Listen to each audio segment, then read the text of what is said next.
जायचा नाही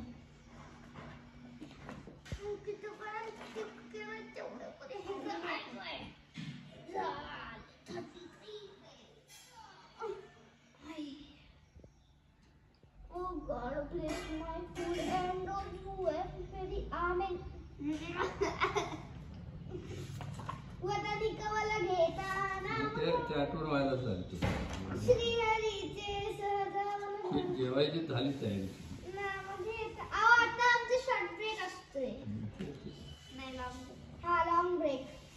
निकाला घेताना ते सहजावन होते नाम घेता काळजी जीवन करी अन्न हे पूर्ण ब्रह्म उदयवर कर्म जय जय रंगी झालं